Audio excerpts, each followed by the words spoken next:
това видео искам да разкажа какво представлява регенеративното земеделие, кои са неговите 5 основни принципа и може ли да подобри качеството ни на живот. Смята се, че индустриалният начин на земеделие, както и индустриалният начин на гледане на животни, е свързан с отделяне на въглероден диоксид в атмосферата, което може да проследиме при обработването с машини на земята, когато се минава с плуг или в индустриалния начин на земеделие с големи машини. Също така, когато кравите и друг едър добитък се отглеждат отделно от растенията и биват отглеждани в затворени пространства. И също се смята, че те могат да отделят газове в атмосферата, които да допринасят за глобалното затопляне. Но какво всъщност е регенеративното земеделие и може ли то да спомогне за намаляването на въглеродния диоксид в атмосферата? Смята се, че с негова помощ може глобалното затопляне да бъде забавено и дори в някакъв момент този процес да бъде обърнат. Когато става дума за регенеративно земеделие,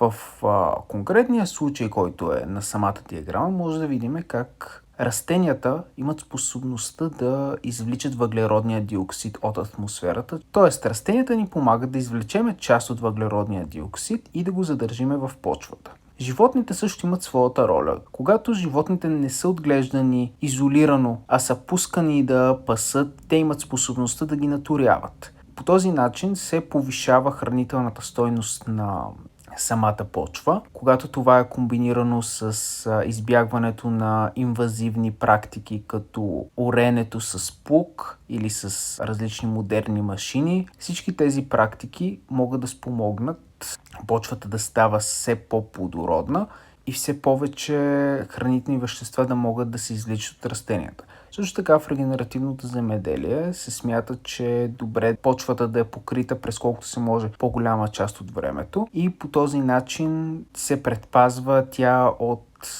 влиянията, които могат да разрушат горния й слой. Смята се, че регенеративното земеделие е основано на 5 основни принципа. Използвайки регенеративно земеделие, ние може да оставим на природата да си свърши работата. Когато премахнем машините, които урат земята или различни практики, които нарушават горния пласт на почвата. И когато не отглеждаме животните отделения, ги отглеждаме, например, на полето, където те могат свободно да гризат тревата и да я наторяват, ние можем да се възползваме от природните процеси, които всъщност толкова дълго време са подхранвали почвата. Първият принцип – минимизирано нарушаване на почвата или без обработка. Обработката с плуг или други инвазивни средства може да наруши структурата на горния слой на почвата. По този начин може да се отдели въглероден диоксид в атмосферата. Втори принцип – интегриране на животни. Когато интегрираме животни, почвата може да се наторява естествено. Това може да намали, разбира се, разходите за торове. Също така животните имат възможността да се хранят с покривните култури, което може да намали разходите за зърно и царевица. Това може да се отрази на съотношението между омега-3